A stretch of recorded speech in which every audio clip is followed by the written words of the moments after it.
Citizen Television, we're talking to the Gen Zs a few days before Saba Saba, the 7th of July. And these Gen Zs are saying they will not relent. We want to hear more about their stories. Right next to me, Dr. Simon Kigondu. He's the president of the Kenya Medical Association. Right next to him is Marvin Mabonga. He calls himself KOT Sonko on Twitter. He creates a lot, he's a digital activist and creates a lot of interests online. Right next to him is Dr. Darlene Ikirima. She's a health humanitarian, and they set up mobile hospitals last year and this year. Oh, and she's off to work in a few minutes. Look at that. And on the far end, Abdul Khalifa, who became a superstar on Twitter, who went viral with his pictures. Can we show them again, Monica? Can we show them again? Ebu tuoneshe hizo picha. Just for the record, Ebu tuoneshe, but it's got, yeah.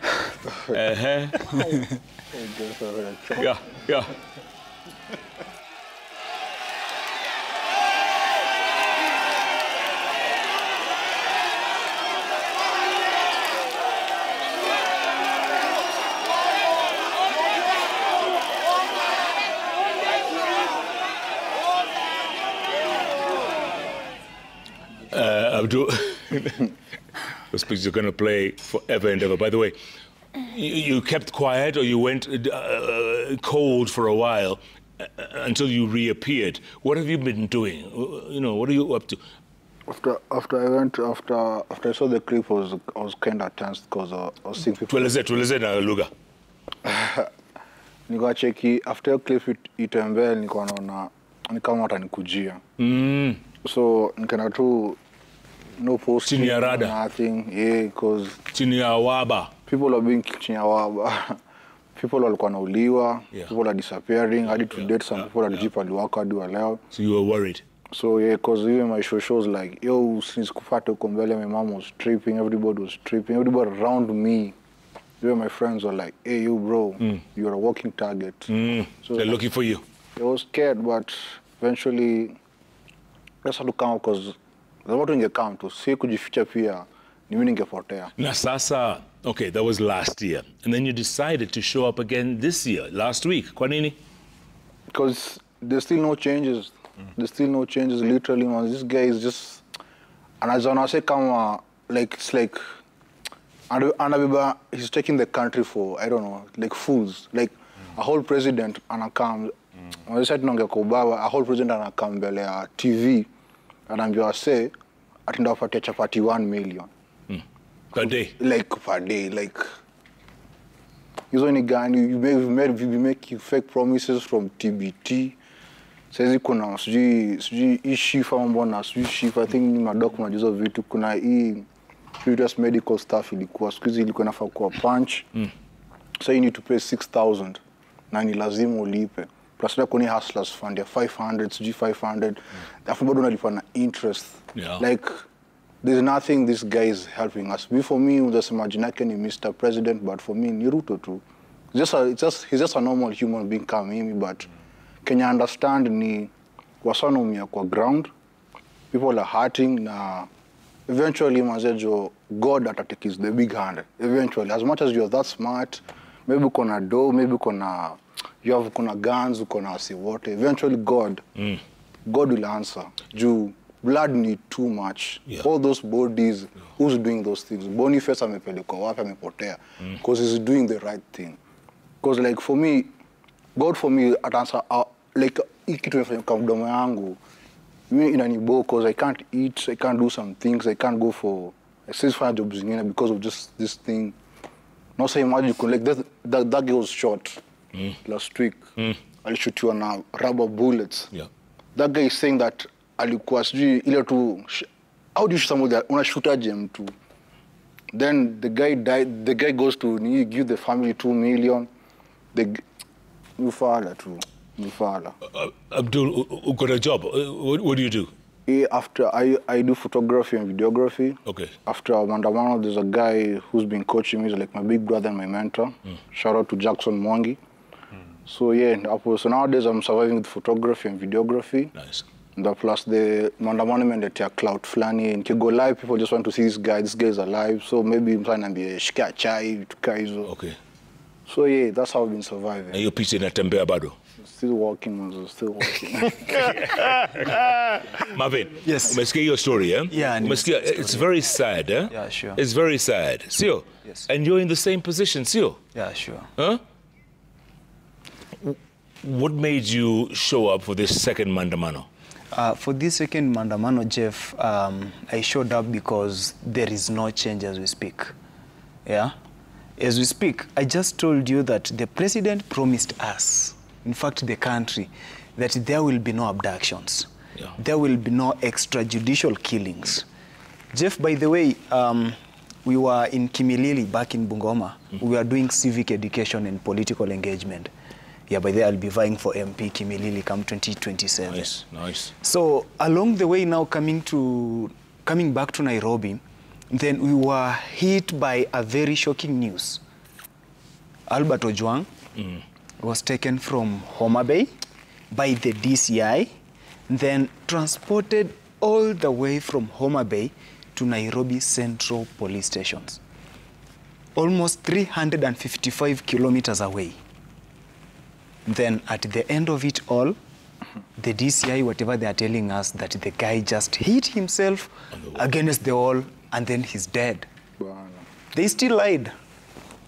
Like Kaongo, man, by the way. So that one actually agitated me to go to the streets.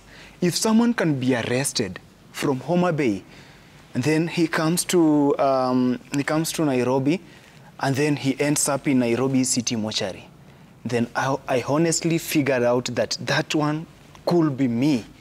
If I can't turn out to speak against these atrocities, then I'll be next on the line. Yeah. And that's why we came out in the streets. Actually, 25th June 2025, it didn't happen from nowhere.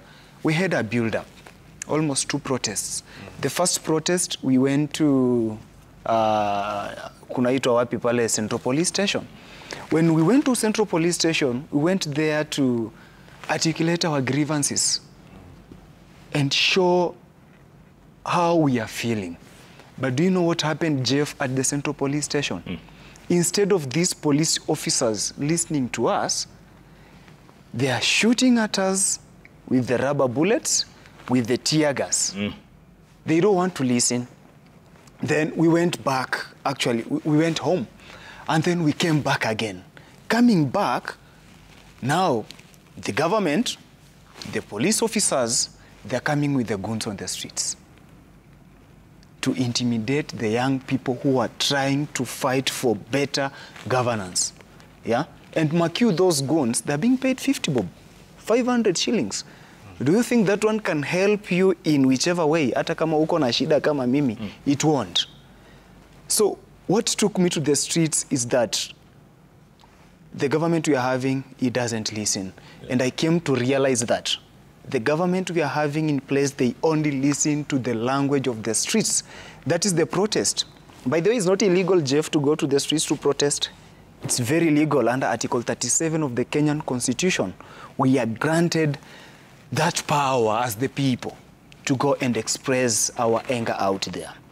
Unfortunately, the same people who needs to protect us on the streets, they are protecting the goons to attack us and to loot the properties.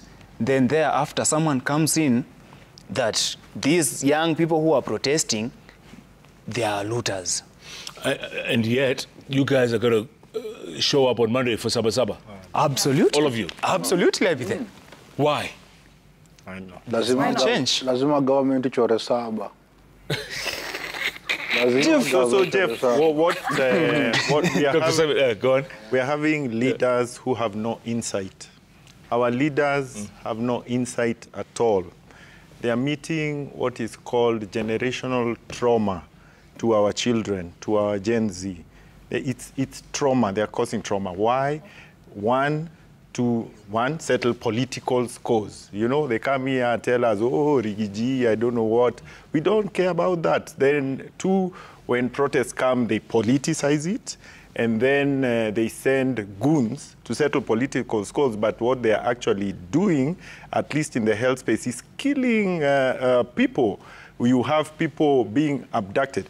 My son does IT, so, and he will one day be writing programs to analyze how you have stolen money from the budget. Then you will send those DCI people to abduct him and kill him. That's generational trauma. We can't have leaders like this. I think our biggest problem now as Kenya Medical Association, and we are with Darlene, when we set up the field hospital, I cried on the last patient. Why? The guy came in and the team was excellent. So he comes in with a hole here. The hole is here. That means an entry point of a bullet. And we have another hole here, which is an exit point. And this whole femur is shattered, and our cardiothoracic person on the field comes and we assess to try to stop the bleeding, but the artery has been blown off, so the hand is dead. Of course, when he goes, we arrested the bleeding and we asked him to do that. He couldn't. That means his hand is gone. So by the time he goes to Kenyatta, his hand is gone. So they have to amputate. They amputate, of course. They have shot the brachial artery, all of it. Well, what about the 2 holes? You now have, there are holes. You have to sort them out. You know, they can get infected. You can, you know, I mean, real time. So why? 2. Why do the police have to shoot? Why? Why can't you escort people to parliament, even have them sit inside parliament, you address them? When we were young in school, we used to go to parliament and sit there. Why can't you go show us State House, the renovations? Why? What's the problem? Why do you put barbed wire? Why? Walk people to State House. Or I've been to State House. I mean, there's nothing big about it. No. I mean, why? Why should so? For us in medicine, prevention is better than cure. And there is no cure for a guy whose hand has been blasted, for a guy who has picked up a dynamite and it has exploded in him. Yeah. So why are you unleashing? Sabasaba, we have said we will come, and we will come for sure. And the goodness in my generation, I told you I have a Gen Z. We grew up in an era called Moi era. That fellow, Moi, used to abduct people and they disappear and they die, they go to Nyayo Chamber. I grew up with PTSD, post-traumatic stress disorder. I was fearing, I mean, how? My biggest fear, I can tell you, I don't fear anything. I don't fear bullets, I don't fear anything. I fear going incognito. As in the fear is not for me. It is for my wife, my children. As in me, I can as well die or something. Albert is dead. He's happy. He's okay. But the people he has left behind, so much hurt. Yeah? But why?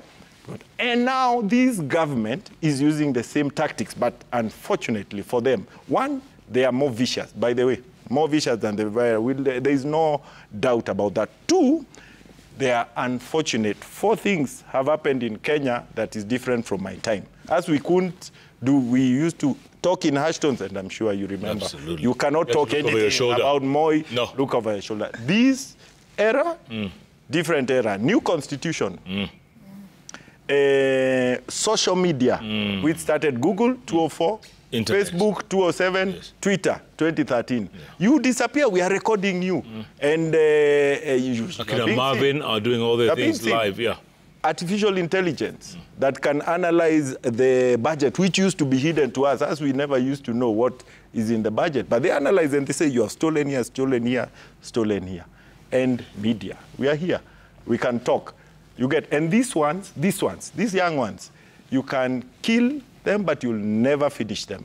And the end of this government is the abductions and killing and misuse of power and the generational trauma that they are causing this young man and that young man. You heard him talking. Just listen to him. Go back to the clip.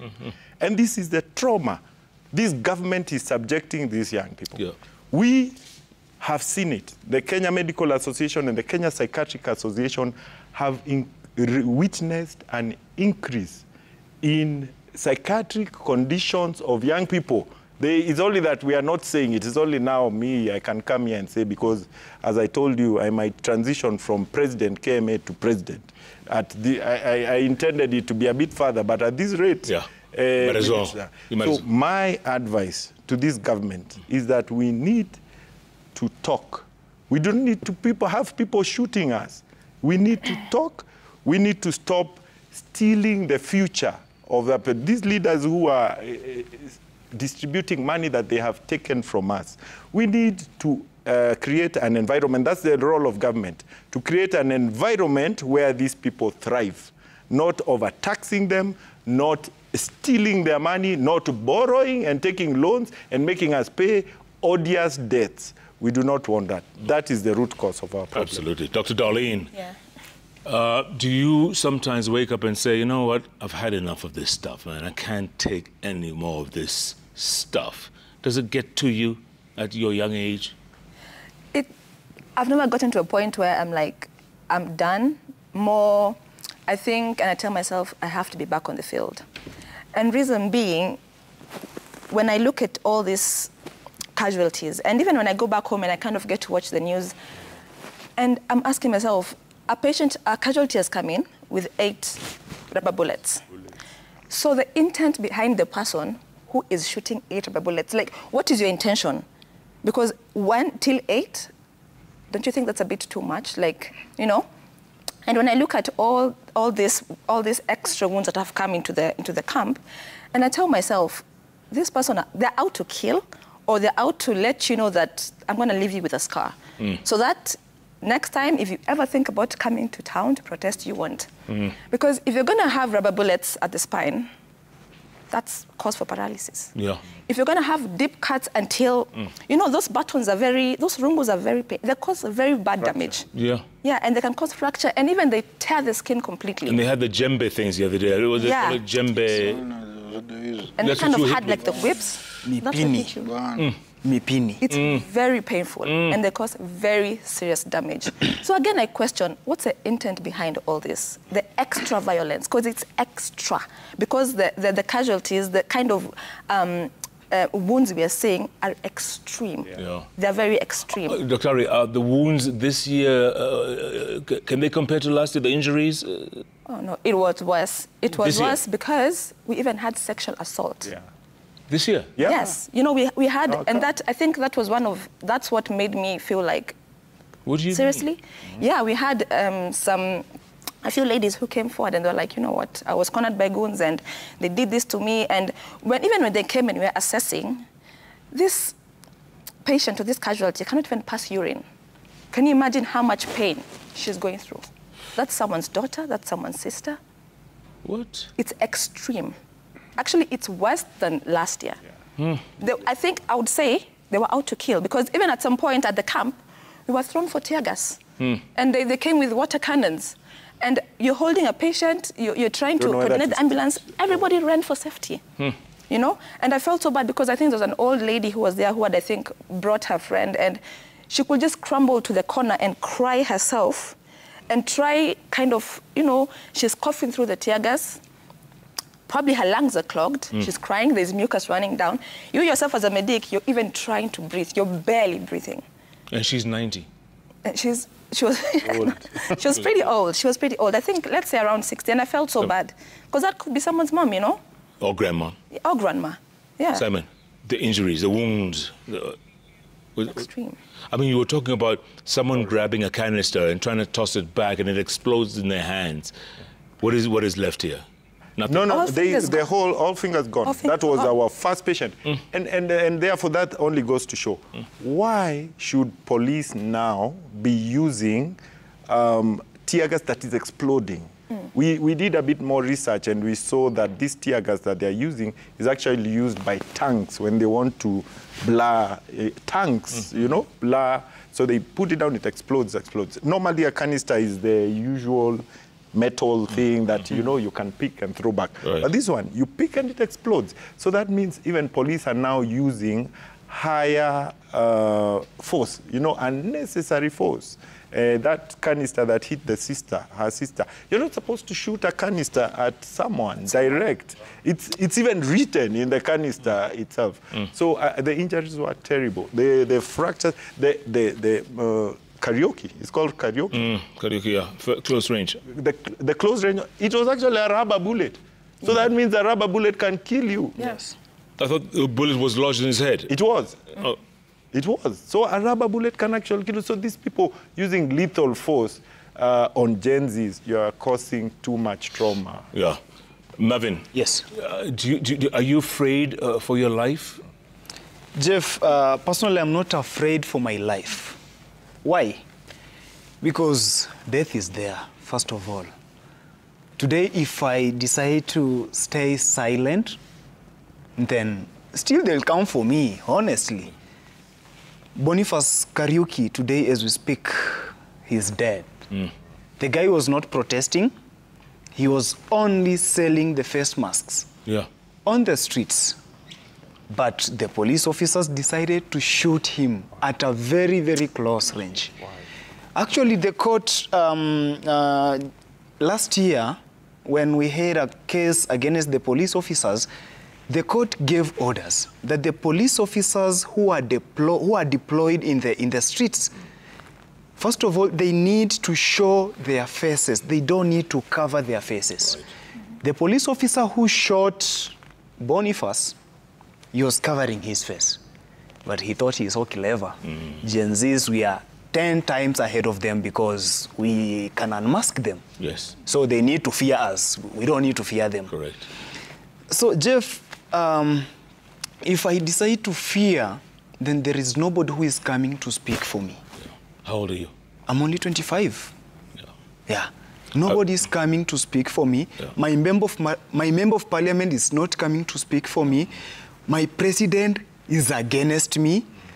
Everybody in the government is against me. So the only thing that is left for me is not to buy fear. I'm so broke to buy fear. Abdul, do you fear? Me, I'm a Muslim. I don't believe in fear. Because you showed up again, I mean, a year later. You showed up again. Miss your Gopi, like... Gopi? Your Gopi. For me, like, you know, in Islam, there's this thing, it's called kuna vita flani, that fighting for the right thing. If you die fighting for the right thing, you're not in the heaven. Yeah. So right now, if I'm struggling, kama naumia saizi duniani, so nikikufa kama napigania udem na kupigania wewe, God akiamua kunichukua na mpeleka wapi. That guy dies in a luxurious place, manze, Kaido City, bro. The next month, manze, in the hell. So in facts, like, kuna good, kuna bad. Correct. So Ruto, whatever those people are there, kama si ama ni yeye, whatever those people are kuko juu, there's good and there's bad. Yeah, absolutely. So manze jo, kuna heaven na kuna hell. There's people wanafaa kuonea kitu kwa kichwa yao. So just God anakam, yule ataansa those bloods. So damu ni mingi sana. Na ukinyuria? Nikinyuria jo ndasikia tu vibaya for my mom and family.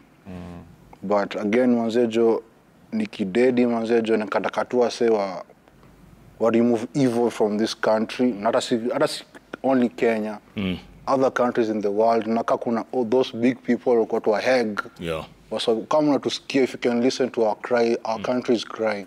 So we just need help, Manzejo, to remove the evil. Absolutely. Yeah. By the way, I don't know if you guys have heard about this, but Nairobi Women Rep, Esther Passaris, is proposing a bill that will ring fence certain locations where people can picket or demonstrate.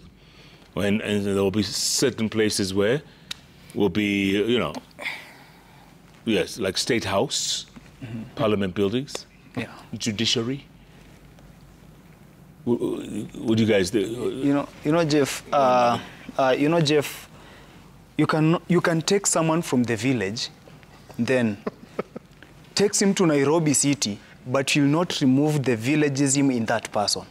Esther Passaris, in her senses, she doesn't know that people need to protest to go and petition to the parliament. to take the petitions to the parliament. How are we going to access the parliament with our petitions in our peaceful protests if that parliament is being secured by the, with the barbed wire? So Jeff, mjinga atabaki kwa mjinga tu. Dr. Simon. You cannot legislate bad manners. You cannot legislate bad manners. This government, instead of facing the problems that they have caused, just think that running to parliament and bringing in new laws will solve their problems. We don't want laws. That Esther Passari's law, we don't want it. Let them solve the problems that they have caused to this country that is causing this problem. And we say, if you have a headache, you can take Panadol, but it could be malaria. If you don't take anti-malarials, you don't get cured. You actually die with a headache, without a headache, you know? So you can't say that you must solve the problem that is causing these protests. And it starts with them. One, failure to follow the rule of law. These people, judgments are done, you go to court, they don't follow, starting from the top. Those MPs themselves and the legislators and the executive and everyone, you don't follow. So when you don't follow rule of law, and then when people now come to protest, and you want to make a law stopping them to protest, that is actually gagging. That got lost. Moyera got finished. So those laws, we don't want them. We don't want them. Abdul, the president promised so many things last year, sio? Mas alipromise mambo mengi sana. So it is a job too. At a halving advisors, and Marvin tells us he has tripled them. Umesikia? Compensation for families, nothing. It never happened. Harambes, umesikia? This guy. Ongea tu, fungua roho. Ruto must go. Slogan ile ile. Slogan ile ile. Abdul. Shamta. Bana. Like me, I just don't like. See if it can do me for me like. Sila kama nikisema tunajua hata politics with me, but honestly, C50 it's just not okay. The whole point was like the whole country just wants one person to go. Who's the crazy person? Si wase wote tunataka ule mswa kamera ishie. Maybe anachoma, maybe amefanywa, lakini sisi si machizi like go just talk tu manzo ndio hata Mombasa utulie tu na ido huko nayo. Tuache jo tushifiti juu hatuna majob, wasa ni chini na $1 peke yake, hatuna job. Kwa sababu naumia. And yet, Dr. Darlene, you guys insist you want to show up for Saba Saba. We have to, because, you know, being a health humanitarian or being medics as a whole, our commitment goes beyond the walls of the clinics, you know? We don't stop saving lives the moment we check out, the moment we clock out from work, we're like, okay, I'm done, I'm not going to save any more life. It goes beyond that. So on that day, the streets become our emergency room. That is where we get to treat. That is our own way of protesting. Not really going against anything or trying to be, you know, vague and rude and what, but we have to show up for our people. And that's the best way we can do it. And that's why us as medics, we're saying, we're going to be there for the protesters. We're going to be there. We're going to be having a camp at Kigali Road. We're going to show up for every single, even if they decided we're going to protest every single day, Monday, Tuesday, Wednesday, Thursday, Friday, we shall be there. You'll be there. Yes. Tell me something. Are most of you volunteers? Are all of you volunteers? Yes, yes. People are actually, medics are taking time to actually come. We have people coming all the way from even Kitengela, all the way from Naivasha, just to come and be there and stand for this one cause and fight for the good fight. So yes, all of us are volunteers. We are very happy with Kenyans, and what we say is that you can only help yourself. So our pay bill as KMA, we were raising funds so as to be able to buy supplies, facilitate water, and actually set up the treatment camp. Our pay bill number is 645, and the account is medical aid. What I noticed, because we get a report from our accountant, is that it is normal Kenyans. Marvin sending 100 shillings, 200 shillings, because they see the medical camp at Kigali Road saved so many people. We saw 576 people in just one demonstration. And you know, 576, and as you heard, there were all ranges: sexual assault, fractures, bullet wounds. And you see, for us as medics, is if you don't see that person, there's something called the golden hour. Yeah. The faster you're seen and referred and treated, the more likely you are to survive or get a better outcome, you see? So we are really grateful to Kenyans for the donations they have given to us through our aid, and we are continuing to ask for them. And also... that number again, 645-645? Pay bill, business 645-645. Account number. It'll be KMA, account number, medical aid.